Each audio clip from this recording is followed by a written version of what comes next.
भक्तों, जब किसी इंसान की मृत्यु होती है तो उसके घर के बाहर भीड़ लग जाती है, रिश्तेदार जमा हो जाते हैं, रोना धोना मच जाता है और फिर एक अंतिम यात्रा निकलती है। श्मशान घाट की तरफ राम नाम सत्य है के नारे लगते हैं और उस शरीर को जिसे कल तक मखमल के गद्दों पर नींद नहीं आती थी, उसे लकड़ियों के ढेर पर लिटा दिया जाता है, आग लगा दी जाती है। और जब वह शरीर धू धू करके जलने लगता है तो धीरे धीरे सारे रिश्तेदार, सारे दोस्त और परिवार वाले वहां से जाने लगते हैं। वो पीछे मुड़कर भी नहीं देखते, ये सोचकर कि अब सब खत्म हो गया। लेकिन क्या सच में सब खत्म हो गया है? यहीं से शुरू होता है वह भयानक और रोंगटे खड़े कर देने वाला सच, जिसके बारे में गरुड़ पुराण के प्रेत खंड में विस्तार से लिखा गया है। जब श्मशान में आखिरी आदमी भी चला जाता है, जब चिता की आग बूझने लगती है और सिर्फ गर्म राख और सन्नाटा बजता है, तब वहां एक शख्स खड़ा रह जाता है। वो कोई इंसान नहीं होता, वो उसी मृतक की आत्मा होती है जो अपनी ही राख के पास खड़ी होकर उस मंजर को देख रही होती है। जरा सोचिए, वह आत्मा जो कुछ घंटे पहले तक उस शरीर के अंदर थी, जो उस शरीर को अपना मानती थी, आज वह उस शरीर को राख के ढेर में बदला हुआ देख रही है। उसे विश्वास नहीं होता कि जिस शरीर को उसने पूरी जिंदगी सवारा, खिलाया पिलाया और सुरक्षित रखा, जिस चेहरे को आईने में देखकर उसे गुरूर होता था, वह अब एक मुट्ठी राख बन चुका है। गरुड़ पुराण कहता है कि दाह संस्कार के ठीक बाद का 1 घंटा आत्मा के लिए सबसे ज्यादा कष्टदायी, डरावना और भारी होता है। यह वह समय होता है जब आत्मा को पहली बार यह एहसास होता है कि वह अब इस भौतिक दुनिया का हिस्सा नहीं रही। इस 1 घंटे में श्मशान की उस भयानक खामोशी में आत्मा के साथ क्या क्या घटता है, उसे क्या दिखाई देता है और वह वहां से तुरंत यमलोक क्यों नहीं जाती, आज हम इसी गहरे रहस्य से पर्दा उठाएंगे। सबसे पहले हमें उस स्थिति को समझना होगा जब शरीर जल रहा होता है। शास्त्रों के अनुसार जब तक शरीर पूरी तरह नहीं जल जाता, तब तक आत्मा को एक मोह रहता है। उसे लगता है कि शायद मैं वापस इस शरीर में प्रवेश कर सकूं, शायद मैं फिर से जिंदा हो सकूं। वो बार बार उस जलते हुए शरीर के पास जाती है, उसके चारों तरफ चक्कर लगाती है, लेकिन आग की तपन और यमदूतों का अदृश्य पाश उसे उस शरीर में घुसने नहीं देता। वह देखती है कि कैसे उसकी त्वचा जल रही है, कैसे उसकी हड्डियां चटक रही हैं।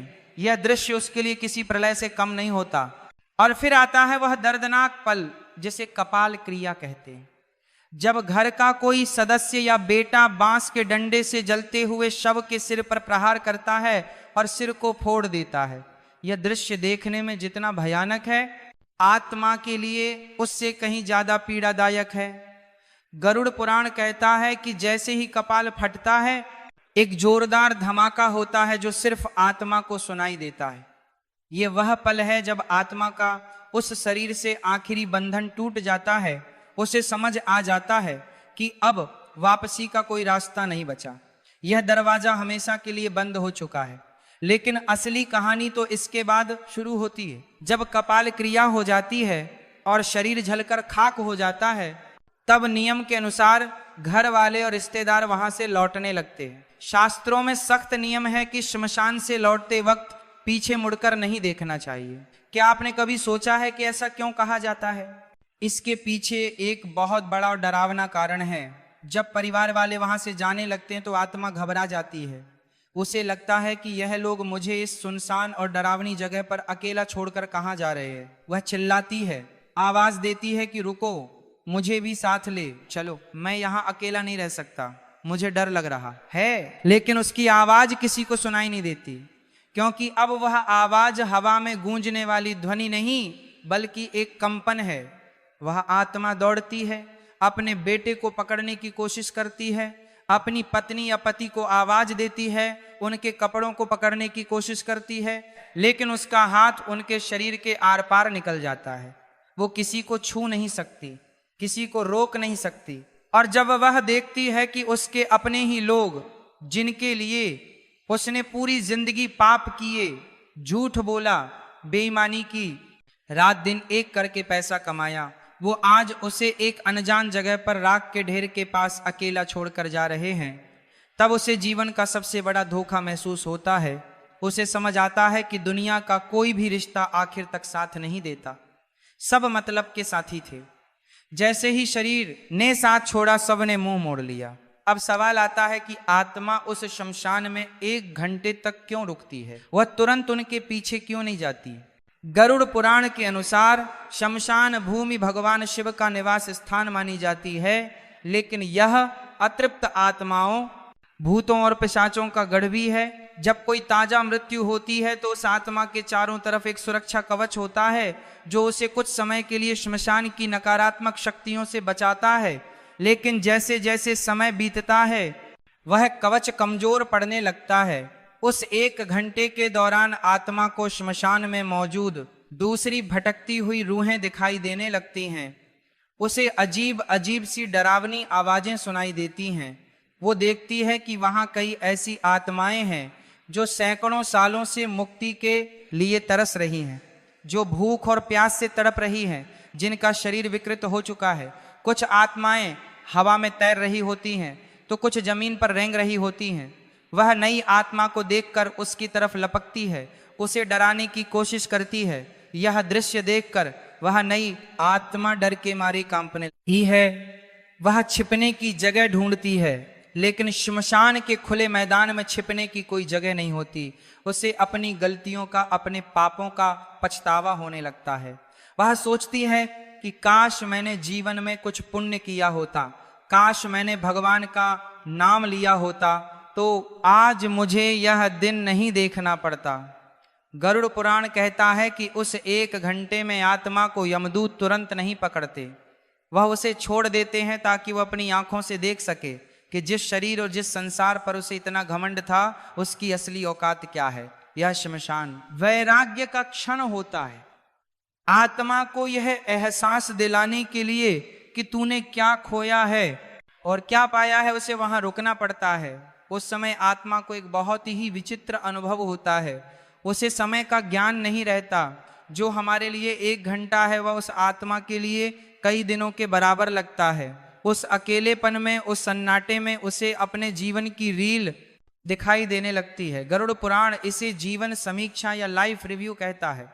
बचपन से लेकर जवानी तक और जवानी से लेकर बुढ़ापे तक उसने जो भी कर्म किए, चाहे वह बंद कमरे में किए हो या सबके सामने, सब कुछ उसकी आंखों के सामने तैरने लगता है।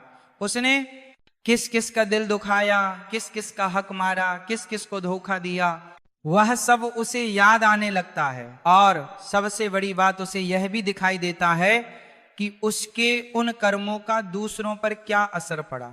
अगर उसने किसी गरीब की मजदूरी मारी थी तो उसे उस गरीब के बच्चे भूख से रोते हुए दिखाई देते हैं। अगर उसने किसी जानवर को पत्थर मारा था तो उसे उस जानवर का दर्द महसूस होता है। यह है मानसिक पीड़ा, शारीरिक पीड़ा से कई गुना ज्यादा होती है। आत्मा चीखती है, रोती है, लेकिन वहां उसके आंसू पोंछने वाला कोई नहीं होता। वहां सिर्फ हवा की सनसनाहट होती है और दूर कहीं कुत्तों के रोने की आवाज। यह वह समय है जब इंसान को अपनी असलियत का पता चलता है। उसे समझ आता है कि जिन पद, प्रतिष्ठा और पैसों का उसे इतना घमंड था, वो सब तो शमशान के गेट के बाहर ही छूट गए। अंदर तो सिर्फ वह और उसके कर्म ही आए हैं। शमशान की उस भूमि पर खड़े होकर आत्मा देखती है कि उसके शरीर की राख अब ठंडी हो रही है। वो उस राख को छूने की कोशिश करती है। उसे याद आता है कि इसी शरीर पर वह महंगे कपड़े पहनती थी, इसे इत्र से महकाती थी, लेकिन आज यह राख हवा में उड़ रही है और कोई इसे समेटने वाला भी नहीं है। यह शून्यता उसे तोड़ देती है, लेकिन कहानी यहीं खत्म नहीं होती। जब वह 1 घंटा बीत जाता है और परिवार वाले घर की तरफ काफी आगे निकल चुके होते हैं, तब आत्मा का मोह फिर से जागता है। वह डरती है, घबराती है और भागते हुए अपने परिवार के पीछे जाती है। वह देखती है कि उसके बेटे और भाई बातें करते हुए जा रहे हैं। वह उनकी बातें सुनने की कोशिश करती है। कई बार उसे यह सुनकर धक्का लगता है कि वे लोग उसके जाने का दुख मनाने के बजाय उसके बैंक खाते और जायदाद की बातें कर रहे हैं। वे चर्चा कर रहे होते हैं कि अब दुकान कौन संभालेगा, मकान का बंटवारा कैसे होगा। ये सुनकर आत्मा को ऐसा लगता है जैसे किसी ने खंजर घोंप दिया हो। वो चिल्लाती है, अरे मूर्खों, मैं अभी गया भी नहीं और तुम लोगों ने बंटवारा शुरू कर दिया। लेकिन उसकी आवाज उन तक नहीं पहुंचती। इसीलिए कहा जाता है कि घर में प्रवेश करने से पहले लोहे को छूना चाहिए, आग को छूना चाहिए या नियम की पत्ती चबानी चाहिए। यह सब इसीलिए किया जाता है ताकि अगर वह आत्मा मोहवश आपके पीछे पीछे घर तक आ गई है तो वह घर के अंदर प्रवेश ना कर सके। क्योंकि अगर मृत्यु के तुरंत बाद आत्मा घर में प्रवेश कर जाए और उसे मुक्ति ना मिले तो वह घर में प्रेत बनकर रहने लगती है। गरुड़ पुराण में लिखा है कि आत्मा को प्यास लगती है, बहुत तेज प्यास। दाह संस्कार की गर्मी से उसका सूक्ष्म शरीर जल रहा होता है। वो पानी मांगती है। वो अपने घर के मटों के पास जाती है, वो अपने रिश्तेदारों के पास जाती है जो पानी पी रहे होते हैं, लेकिन वह पानी पी नहीं सकती। उसकी गर्दन, जिसे गरुड़ पुराण में सुई की नोक जैसा बताया गया है, इतनी पतली हो जाती है कि वह पानी की एक बूंद भी निगल नहीं पाती। यह सजा है उस मोह की जो उसने जीवन भर पाला था। उसे भूख लगती है, वह अपने घर की रसोई में जाती है जहां उसका मनपसंद खाना बनता था, लेकिन वह उसे खा नहीं सकती। वह सिर्फ उसकी खुशबू ले सकती है। ये बेबसी उसे तोड़कर रख देती है। उस 1 घंटे के बाद जब आत्मा अपने घर पहुंचती है तो वो वहां का नजारा देखती है। वो देखती है कि लोग उसकी फोटो पर माला चढ़ा रहे हैं, कुछ लोग उसके जाने का दुख मना रहे हैं, तो कुछ लोग उसकी संपत्ति, उसके पैसे और उसके बंटवारे की बातें कर रहे हैं। यह देखकर आत्मा को गहरा आघात लगता है। उसे समझ आता है कि मेरे जाने के बाद भी दुनिया वैसी ही चल रही है, किसी के रुकने से कुछ नहीं रुकता। जिन पैसों के लिए उसने भाई से लड़ाई की, जिन गहनों के लिए उसने दूसरों का दिल दुखाया, आज वह सब यहीं धरे रह गए हैं और वह खाली हाथ, नंगा और बेबस खड़ा है। उसे अपने ही घर में बेगानापन महसूस होता है। वो अपनी ही कुर्सी पर बैठना चाहता है लेकिन बैठ नहीं पाता। वो अपने बच्चों के सिर पर हाथ रखना चाहता है लेकिन रख नहीं पाता। वह अपनी पत्नी को रोते हुए देखता है और उसे चुप कराने की कोशिश करता है, लेकिन वह उसे महसूस नहीं कर पाती। यह असमर्थता आत्मा को पागल कर देती है। वह बार बार दीवार से टकराती है, आईने में खुद को देखने की कोशिश करती है, लेकिन वहां कोई प्रतिबिंब नहीं होता। गरुड़ पुराण यह भी बताता है कि मृत्यु के बाद आत्मा की याददाश्त, जिसे हम स्मृति कहते हैं, बहुत तेज हो जाती है। उसे अपने बचपन से लेकर बुढ़ापे तक का एक एक पल याद आने लगता है। उसने कब किससे झूठ बोला, कब किस गरीब को सताया, कब किस जानवर को मारा, उसे सब कुछ एक फिल्म की तरह दिखाई देने लगता है। उस वक्त उसे जो पछतावा होता है, उसकी आग चिता की आग से भी ज्यादा तेज होती है। वो चीखती है कि मुझे एक मौका और दे दो, मुझे वापस भेज दो, मैं सब ठीक कर दूंगा, मैं दान करूंगा, मैं पूजा करूंगा। लेकिन समय का पहिया उल्टा नहीं घूमता।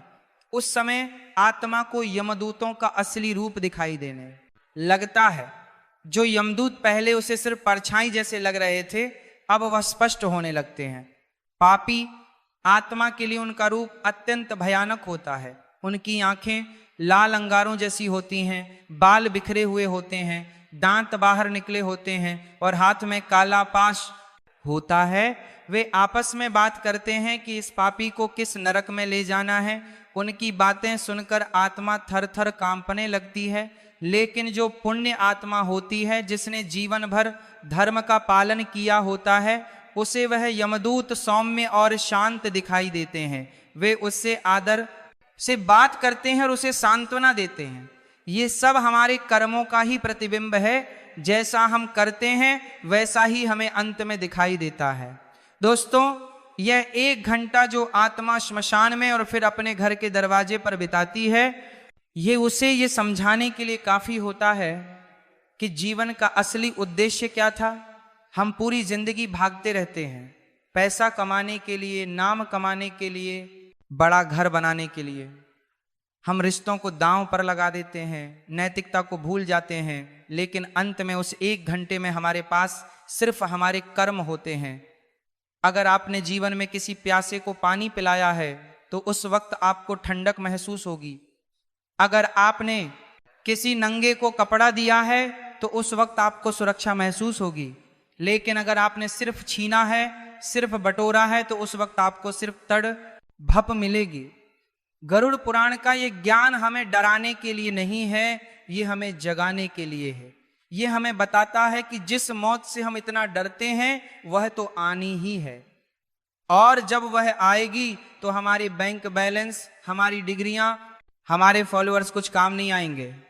उस 1 घंटे में जब हम अपनी ही राख को देख रहे होंगे तब हमें सुकून सिर्फ इस बात से मिलेगा कि हमने किसी का भला किया था। इसीलिए शास्त्रों में कहा गया है कि जब तक शरीर में प्राण है तब तक शुभ कर्म कर लो, दान करो, सेवा करो और सबसे जरूरी भगवान का नाम लो।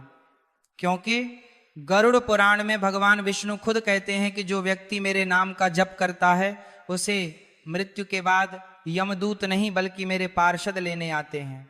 उसे शमशान की उस भयानक गर्मी और अकेलेपन का सामना नहीं करना पड़ता, बल्कि उसे एक दिव्य विमान में बैठाकर सीधे वैकुंठ ले जाया जाता है। शमशान में उस 1 घंटे के दौरान आत्मा को कई और भी विचित्र अनुभव होते हैं। उसे वहां मौजूद पिंडी और चावल के गोलों को खाने की इच्छा होती है जो उसके पुत्र ने प्रदान किए हैं। गरुड़ पुराण के अनुसार पहले दिन का पिंडदान बहुत महत्वपूर्ण होता है। अगर विधि विधान से पिंडदान ना किया जाए तो आत्मा को बहुत भूख लगती है और वह श्मशान में इधर उधर भटकती रहती है। कभी कभी वह श्मशान के पास के पेड़ों पर लटक जाती है या पानी के स्रोतों के पास जाकर अपनी प्यास बुझाने की कोशिश करती है, लेकिन बिना शरीर के प्यास बुझना नामुमकिन है। यह प्यास शारीरिक नहीं आत्मिक होती है, जो केवल मंत्रों और श्रद्धा से शांत हो सकती है। जो लोग श्राद्ध और पिंडदान को बेकार मानते हैं उन्हें यह समझना चाहिए कि यह भोजन शरीर के लिए नहीं बल्कि उस यात्रा के लिए है जिस पर आत्मा निकली है। बिना इस भोजन के आत्मा कमजोर हो जाती है और प्रेत योनि में जाने का खतरा बढ़ जाता है। एक और बात जो गरुड़ पुराण बताता है वो यह है कि उस समय आत्मा को अपने पूर्वज भी दिखाई दे सकते हैं। अगर उसके कर्म अच्छे रहे हैं तो उसके दादा परदादा जो पितृक में हैं उसे लेने के लिए या उसे ढंढस बंधाने के लिए वहां सूक्ष्म रूप में आ सकते हैं। वे उसे कहते हैं कि डरो मत, हम तुम्हारे साथ हैं। यह मिलन आत्मा को बहुत शांति देता है। लेकिन अगर कर्म बुरे हैं तो उसे वहां सिर्फ अंधेरा और डरावनी आकृतियां ही दिखाई देती हैं। वह मदद के लिए पुकारता है लेकिन कोई नहीं आता। यह अकेलापन ही नरक की पहली सीढ़ी है। हमें यह समझना होगा कि हमारा शरीर 5 तत्वों से बना है: मिट्टी, पानी, आग, हवा और आकाश। जब शरीर जलता है तो यह 5 तत्व वापस प्रकृति में मिल जाते हैं, लेकिन आत्मा जो इन तत्वों से परे है वह वहीं रह जाती है। उसका सूक्ष्म शरीर, जिसे हम यातना शरीर भी कहते हैं, वो बना रहता है। इसी शरीर के माध्यम से वो सुख और दुख महसूस करती है। चिता की आग उसे जला नहीं सकती, लेकिन उसके कर्मों की आग उसे अंदर तक झुलसा देती है। आज की भागदौड़ भरी जिंदगी में हम इन बातों को अंधविश्वास मानकर नकार देते हैं। हम सोचते हैं कि मरने के बाद किसने देखा है, क्या होता है। विज्ञान सबूत मांगता है, लेकिन हमारे आर्ष मुनियों ने अपनी दिव्य दृष्टि से इन लोकों को देखा है और गरुड़ पुराण के रूप में हमें यह नक्शा दिया है ताकि हम रास्ता ना भटके। ये एक गाइड बुक है, एक मैनुअल है जो हमें बताती है कि इस जीवन के बाद की यात्रा कैसे करनी है। अगर हम इसे नज़रअंदाज करेंगे तो नुकसान हमारा ही है। जैसे किसी अनजान देश में जाने से पहले हम वहाँ के नक्शे और नियमों को समझते हैं, वैसे ही मृत्यु के बाद की दुनिया को समझना भी जरूरी है। गरुड़ पुराण में यह भी बताया गया है कि जिन लोगों की अकाल मृत्यु होती है, यानी जो समय से पहले दुर्घटना, आत्महत्या, हत्या या किसी महामारी के कारण मर जाते हैं, उनकी स्थिति उस 1 घंटे में और भी ज्यादा दर्दनाक होती है। उन्हें समझ ही नहीं आता कि उनके साथ क्या हुआ। वह अपनी कटी फटी या जली हुई देह को देखकर और भी ज्यादा डर जाते हैं। उनका मोह और भी ज्यादा गहरा होता है क्योंकि उनकी इच्छाएं अभी अधूरी होती हैं।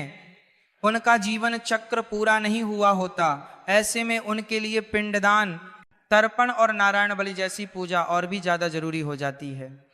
अगर आपके परिवार में या जान पहचान में किसी की ऐसी मृत्यु हुई हो तो उनके नाम से विशेष पूजा या दान जरूर करना चाहिए, ताकि उस 1 घंटे की तड़प से उन्हें थोड़ी राहत मिल सके और वे प्रेत योनि में ना भटके। तो दोस्तों, आज रात जब आप सोने जाएं तो एक बार सोचिएगा जरूर कि अगर कल मेरी आंख ना खुले और मैं उस श्मशान में अपनी राख के पास खड़ा रहूं तो मेरे पास खुश होने के लिए क्या होगा? क्या मेरे पास कोई ऐसा कर्म है जिसे देखकर मैं कह सकूं कि हाँ, मेरा जीवन सफल था? अगर जवाब ना है तो अभी भी देर नहीं हुई है, सांसें चल रही हैं, मतलब मौका बाकी है। आज से ही, अभी से ही अपने जीवन की दिशा बदल दीजिए। नफरत छोड़िए, प्रेम बांटिए, लालच छोड़िए, दान कीजिए और अहंकार छोड़िए, भक्ति कीजिए, अपने माता पिता की सेवा कीजिए, क्योंकि गरुड़ पुराण कहता है कि जो अपने माता पिता को दुख देता है उसे यमलोक के मार्ग में आग पर चलना पड़ता है। जो पराई स्त्री पर बुरी नजर डालता है उसकी आंखों में लोहे की सलाखें डाली जाती हैं। जो धोखे से धन कमाता है उसे वहां सांप बिच्छुओं के बीच रहना पड़ता है। ये सब रूपक नहीं है, ये वह सच है जिनका सामना हमें करना है, क्योंकि अंत में उस 1 घंटे में सिर्फ यही काम आएगा, बाकी सब यहीं का यहीं राख के ढेर में मिल जाएगा। आपके बड़े मकान, आपकी गाड़ियां, आपके गहने सब दूसरे लोग ले लेंगे, आपका शरीर भी आपसे छीन लिया जाएगा। आपके पास बचेगा तो केवल आपका स्वभाव और आपके कर्म। अगर आज की यह जानकारी, यह सत्य आपके दिल तक पहुंचा हो तो इसे केवल एक